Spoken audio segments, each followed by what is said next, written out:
हिंदुस्तान पर महातूफान 2.0 के अटैक का काउंटडाउन शुरू हो गया है और सबसे बड़े खतरे की बात यह है कि यह तूफान सीवियर साइक्लोन में तब्दील हो गया है। मौसम विभाग ने बताया कि जब यह महातूफान तट से टकराएगा यानी लैंडफॉल होगा तो हवा की रफ्तार 100 से लेकर 120 किलोमीटर प्रति घंटे की हो सकती है।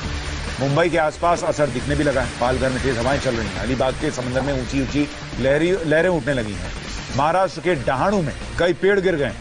तो ये दस्तक है अभी निसर्ग तूफान के पहुंचने की, और जब ये तूफान पहुंचेगा तो क्या असर दिखाएगा, इसको लेकर अभी कई लोगों के मन में कई सवाल हैं।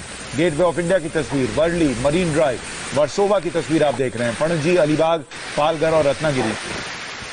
अलीबाग और रत्नागिरी की आप तस्वीर देखेंगे, आपको अंदाजा लग जाएगा कि तूफान कितना खतरनाक हो सकता है। सीवियर साइक्लोन की कैटेगरी में से रखा गया है। सीवियर से ज्यादा सुपर साइक्लोन होता है जिसमें अम्फान को रखा गया था, क्योंकि उसमें हवा की रफ्तार 160 से 170 किलोमीटर प्रति घंटे की थी। इसमें कहा जा रहा है कि 100 से 120 हो सकती है, कुछ इलाकों में 80-90 भी हो सकती है। निर्भर करता है कि वो तूफान जहां लैंडफॉल, वो इलाका तूफान का जहां लैंडफॉल हो रहा है उससे कितना दूर है या कितना पास है, इस पर निर्भर करेगा कि हवाएं कितनी तेज चलेंगी। दूसरा, एक बात और ध्यान रखिए कि जो अर्बन इलाका है जहां पर बड़े बड़े घर हैं, वहां पर तूफान के लिए आगे बढ़ना और अपनी गति को मेंटेन रखना बहुत आसान नहीं होगा, क्योंकि उन घरों को रौंदते हुए वो नहीं जा सकेगा। इसीलिए जब मुंबई से ये टकराएगा तो हो सकता है आसपास के इलाके या मुंबई के आगे के जो इलाके हैं वहां तक इसका असर बहुत ज्यादा ना हो, क्योंकि वहां पर बड़े बड़े घर हैं। एक तरीके से कहिए कंक्रीट का जंगल है जिसको पार करना इस तूफान के लिए भी आसान नहीं होगा। चलते हैं राजीव के पास। राजीव, आप अलीबाग में हैं। अलीबाग की तस्वीर दिखाइए, क्या हालात हैं इस वक्त वहां पर? सुशांत, इस वक्त मैं अलीबाग में समंदर किनारे मौजूद हूं और यहाँ की तस्वीर दिखाता हूं कि किस तरह से जो है अब इस निसर्ग तूफान की आहट समंदर में दिखाई देने लगी है, क्योंकि समंदर में अब जो है लहरें उठने लगी है। हम आपको अपने कैमरामैन के जरिए अनुरोध करेंगे कि तस्वीरें दिखाए कि किस तरह से समंदर में अब ऊंची ऊंची लहरें उठने लगी और जो समुद्री किनारे पर रहने वाले तमाम लोग थे, इसलिए उन तमाम लोगों को इन्हीं लहरों के चलते कल से ही प्रशासन ने खाली करा लिया था। इन ऊंची लहरों को देखकर आप अंदाजा लगा सकते हैं कि अभी सिर्फ निसर्ग तूफान की आहट है। सबसे अहम बात यह है कि अब यहाँ पर हवाएं भी काफी तेज चलने लगी है रायगढ़ जिले में, और प्रशासन इनको लेकर पहले से सतर्क था कि इस आपदा के समय में किस तरह से लोगों को यहाँ से निकाला जाए। इसी वजह से लगभग 15,000 लोगों को यहाँ से हटाया गया है। इस वक्त पूरे जिले में रायगढ़ में लगभग जो है 40 से 50 किलोमीटर प्रति घंटे की रफ्तार से हवाएं भी चलनी शुरू हो गई है, यानी कि अब जो है आहट साफ तौर पर दिखाई देने लगी है निसर्ग तूफान की। और समुद्री किनारे पर तो खास तौर पर, क्योंकि समंदर के तट पर जहां तक हमारी नजर जा रही है सिर्फ और सिर्फ ऊंची ऊंची लहरें उठती हुई समंदर में दिखाई दे रही है। तो जाहिर बात है कि आने वाले समय में निसर्ग तूफान चूंकि अलीबाग में ही समुद्री तटों पर टकराएगा, इस तरह की जानकारी प्रशासन द्वारा दी गई है, तो यहाँ पर खासा प्रभाव दिखाई दे सकता है। राजीव, आप अपना भी ख्याल रखिए, क्योंकि जहां पर आप हैं वहां खतरा बहुत बड़ा है। जेपी के पास चलते हैं, मुंबई। जेपी, वहां से तस्वीरें दिखाइए, अपडेट दीजिए। देखिए सुशांत, यहाँ पर भी जो जैसे राजीव और दिनेश बता रहे हैं, मुंबई के अंदर सीमित दायरे में जो है हवाएं चल रही है, लेकिन तूफान के 4-4.5 घंटे पहले का मैं एक आपको दृश्य यहाँ पर दिखाऊंगा कि यहाँ पर जो लहरें हैं वो जरूर आधे फीट से लेकर 1 फीट ऊंची उठनी शुरू हो गई हैं। जब ये लहरें टेट्रापॉड को टकरा रही हैं तब का आप विजुअल देखिए, ये सामने कैमरे के अंदर ये देखिए, ये ऊपर उठती है और ऊपर उठने के बाद दोबारा नीचे जाती है। तो इसमें वेग बढ़ गया है, करंट बढ़ गया है, और करंट बढ़ने के कारण जो है अब जो मानसून है, ये जो बारिश है, ये जो बरसात है, वो भी जोर पकड़ रही है। और सबसे बड़ी बात मैं बताऊं कि पुलिस ने अपनी एक्टिविटी बढ़ा दी है और समुद्र के किनारों पर जो है पुलिस लगातार पेट्रोलिंग वैन से गश्त कर रही है। पुलिस लोगों को हटा रही है और जो मीडिया कर्मी भी हैं उनको भी कह रही है कि वो नजदीक न खड़े रहें, क्योंकि नजदीक खड़े रहना खतरनाक हो सकता है। मैं आपको एक चीज सबसे बड़ी बताऊं कि मुंबई में कुछ जो पैसेंजर ट्रेनें हैं उन्हें भी रद्द किया गया है, फ्लाइट्स को भी रद्द किया गया है, और यहाँ जो ट्रांसपोर्टेशन जो मतलब जो प्राइवेट गाड़ियां जो सड़कों पर है उनको रोककर तुरंत उनको घर जाने के लिए कहा जा रहा है। तो अब जो 5 घंटे हैं, 4-5-6 घंटे हैं, वो बहुत ही क्रूशियल हैं, और ये क्रूशियल घंटे इसलिए हैं क्योंकि मुंबई की आबादी बहुत ज्यादा है, यहाँ कोरोना का ग्राफ लगातार बढ़ रहा है, और मुंबई के अंदर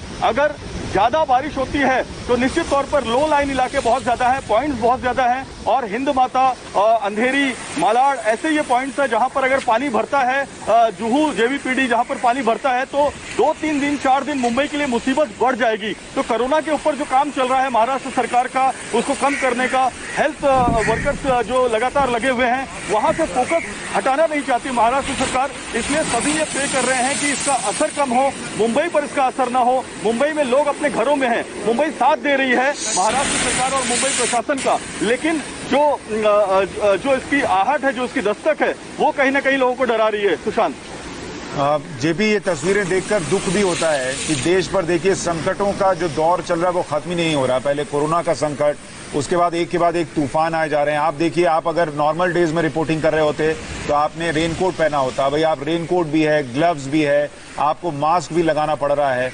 ये हालात हो गए हैं, देश लगातार एक के बाद एक परेशानियों से जूझ रहा है, लेकिन हिम्मत के साथ जूझ रहा है। एनडीआरएफ की टीमें लगातार लगी हुई हैं, लोगों की जिंदगी बचाने में जुटी हुई हैं।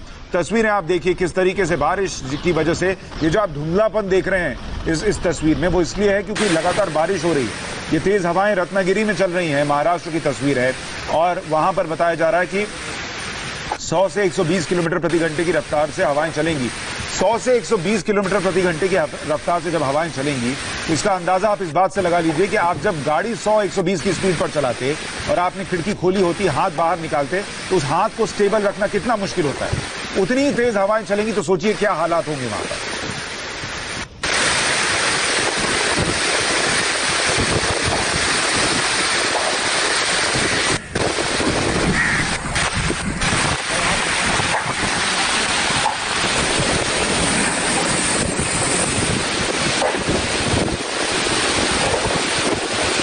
रत्नागिरी की तस्वीरें आप देख रहे हैं और आवाज को सुनिए आप, हवाओं की जो आवाज है, जो तूफान की दस्तक सुनाई दे रही है, तेज बारिश की आवाज सुनाई दे रही है, वो सारी बातें आप महसूस कीजिए कि वहां पर क्या हालात हैं। और ये तब है जब तूफान 4-4.5 घंटे दूर है। पालघर से दिनेश मौर्य हमारे सहयोगी इस तूफान के खतरे के बीच लगातार, पहले आप देखिए एक खतरा था कोरोना का, उसमें भी इंडिया टीवी के रिपोर्टर्स आप तक जानकारी पहुंचाते रहे। अब इस तूफान के बीच खड़े होकर वो रिपोर्ट्स भेज रहे हैं। पालघर से दिनेश मौर्य ने एक रिपोर्ट भेजी है, वहां के हालात को लेकर देखिए जरा।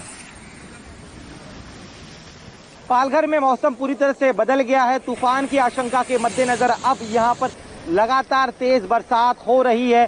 समंदर जो अब तक यहाँ पर शांत था, अब उस समंदर में ऊंची ऊंची लहरें उठ रही है। हवाओं की जो गति है वो भी तेज हो गई है। सुबह हमने दिखाया था कि किस तरह से समंदर शांत था, लेकिन जैसे जैसे वक्त आगे बीत रहा है उसी के साथ अब लहरों की जो ऊंचाई है वो बढ़ गई है। हवा की रफ्तार जो है वो तेज हो गई है। पालघर जिले में आज रेड अलर्ट जारी किया गया है। साथ ही में मूसलाधार बारिश होने का अनुमान जताया गया है। निचले इलाकों में पानी भी भर सकता है। साथ ही में अगर तूफान में आप क्यों घर से बाहर नहीं निकले, क्यों तूफान में बाहर निकलना घर से आपके लिए जानलेवा साबित हो सकता है, ये दिखाने के लिए मैं आपको कुछ दृश्य दिखाऊंगा। इस बीच के पास में ये एक पेड़ है, इससे हम सुरक्षित अंतर पर खड़े हैं। ये काफी पुराना पेड़ है, लेकिन इस पेड़ की जड़ें देखिए किस तरह से पूरी तरह से जड़ें खोखली हो चुकी है। जड़ की जो मिट्टी है वो भी निकल चुकी है। अब इसीलिए लगातार प्रशासन की तरफ से गुजारिश की जा रही कि कोई भी अपने घरों से बाहर ना निकले, पेड़ के नीचे ना रुके, ना ही इलेक्ट्रिक पोल के नीचे निकले। साथ ही मैं आपको और तटीय इलाका दिखाना चाहूँगा। अब तक 15,000 से ज़्यादा लोगों को, जो इस तटीय इलाकों में जो लोग रहते हैं, उन्हें अलग जगह पर मूव कर दिया गया है। अभी 6,000 से ज़्यादा लोगों को मूव करने का काम जो है वो जारी है।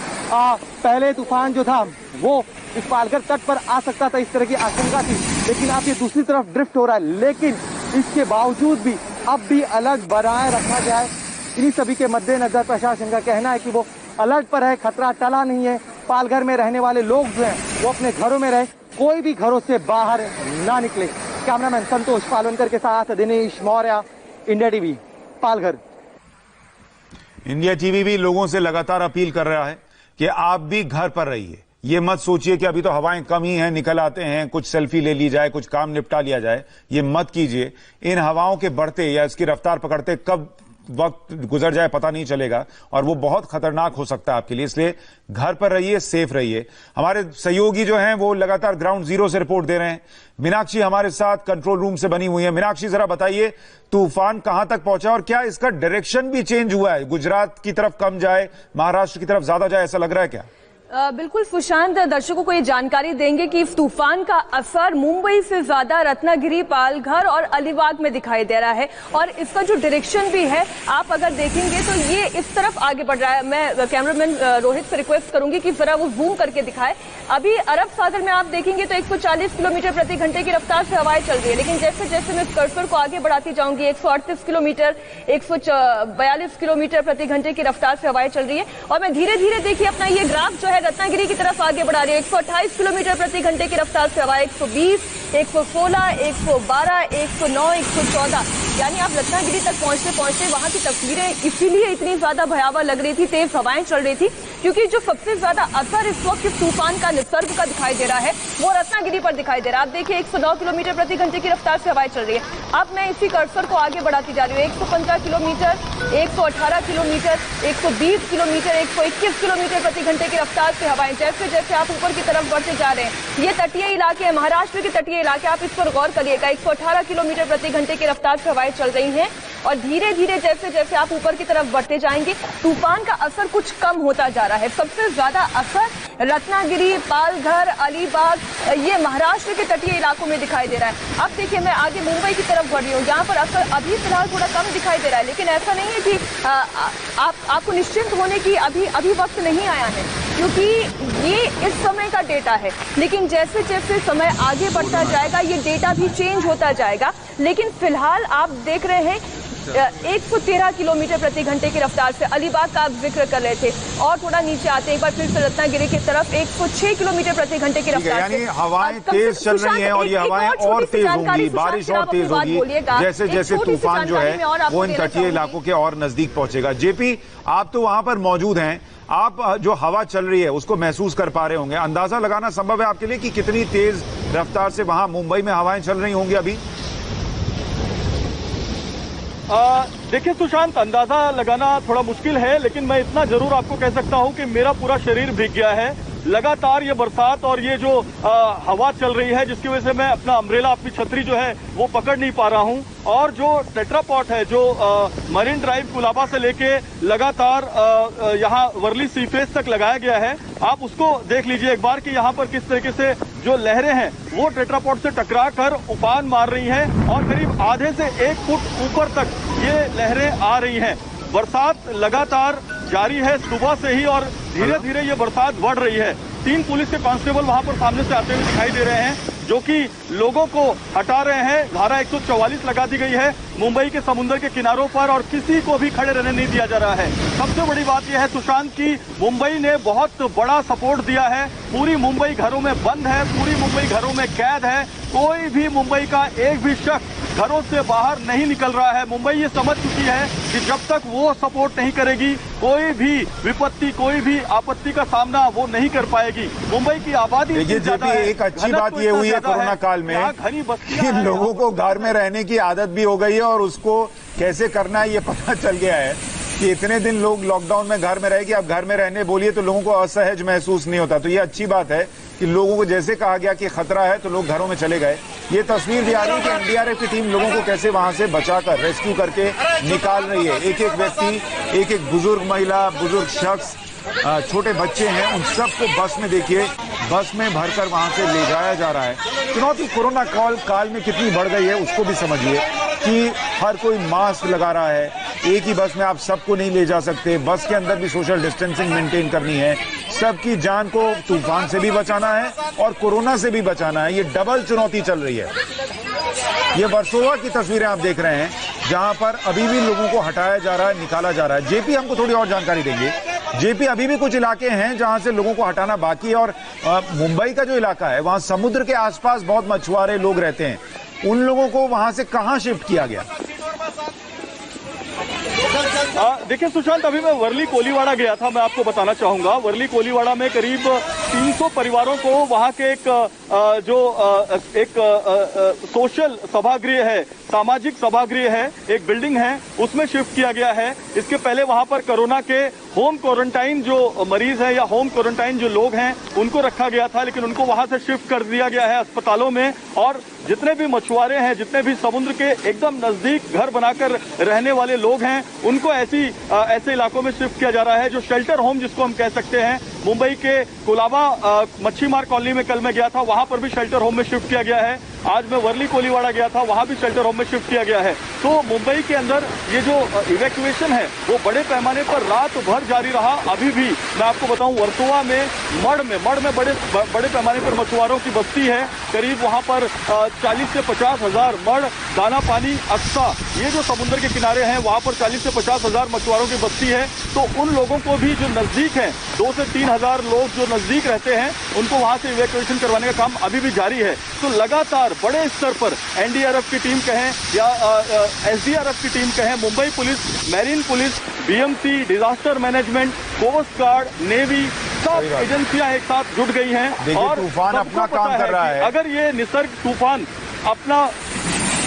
अपना काम कर रहा है और तूफान की गति से जो ये तमाम रेस्क्यू ऑपरेशन में जुटी हुई टीम्स हैं वो भी अपना काम कर रही हैं, लोगों को वहां से बचाने निकालने के लिए ताबड़तोड़ मेहनत चल रही है। पहले से भी चल रही थी, 2 दिन पहले से, 3 दिन पहले से, और अभी भी वहां पर जब ये तूफान पहुंचेगा उसके पहले भी जो लोग रह गए हैं उनको निकालने के लिए पूरी मेहनत की जा रही है। एक छोटे से ब्रेक के बाद भी इस बड़ी खबर पर हम बने हुए।